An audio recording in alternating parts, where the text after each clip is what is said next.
La CEDEAO a connu un précédent en matière de retrait, celui de la Mauritanie en 2000. Pays charnière entre le Maghreb et l'Afrique de l'Ouest, Nouakchott avait motivé son retrait par la volonté de se concentrer sur l'Union du Maghreb arabe, UMA, pour des raisons culturelles. Le pays avait suivi la procédure officielle prévue dans le traité de la CEDEAO, révisé en 1993, à savoir notifier par écrit dans un délai d'1 an sa décision au secrétaire exécutif qui informe les États membres. À l'expiration de ce délai, si sa notification n'est pas retirée, cet État cesse d'être membre de la communauté. 1 an après sa notification de retrait, la Mauritanie a quitté fin décembre 2000 l'organisation sous-régionale, réduite à 15 membres, le Cap-Vert étant entré en 1997. Reste que pendant le délai d'1 an, un État membre continue de se conformer aux dispositions du présent traité et reste tenu de s'acquitter des obligations qui lui incombent en vertu du présent traité. Mawa Sid Ahmed Ould Taya, président de la Mauritanie, avait unilatéralement décidé en 2000 du retrait de son pays de la CEDEAO.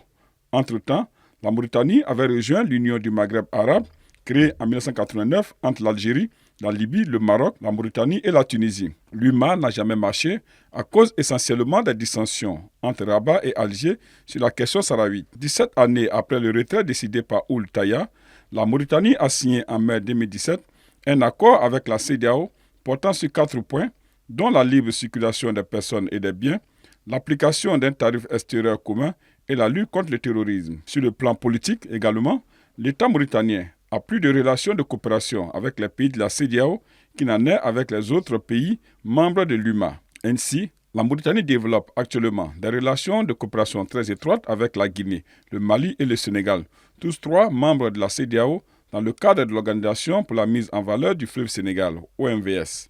En 2014, le pays a également créé, aux côtés du Burkina Faso, du Mali, du Niger et du Tchad, le G5 Sahel, une organisation qui entend lutter contre le terrorisme dans la bande sahélo-saharienne, qui ne fonctionne plus depuis le retrait du Mali en 2022, suivi d'une année plus tard du Niger et du Burkina Faso. En juin 2017, à l'occasion de leur sommet tenu à Monrovia au Libéria, les chefs d'État et de gouvernement de la CEDEAO avaient émis une fin de non-recevoir à la demande de la Mauritanie qui a été invitée à réintroduire une demande de réintégration.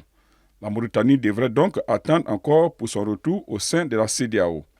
Pour rappel, en 1959, le Bénin, le Burkina Faso, la Côte d'Ivoire et le Niger fondent le Conseil de l'Entente. Ils sont rejoints par la suite par le Togo. Cette coopération régionale d'Afrique de l'Ouest est mise en place pour favoriser le développement et la paix dans ses États membres. Il s'agit de la première union des membres de la région de l'Afrique de l'Ouest.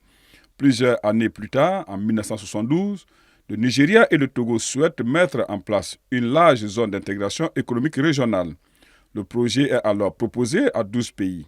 Le 28 mai 1975, naît la Communauté économique des États de l'Afrique de l'Ouest lors de la signature de son traité à Lagos, la capitale du Nigeria.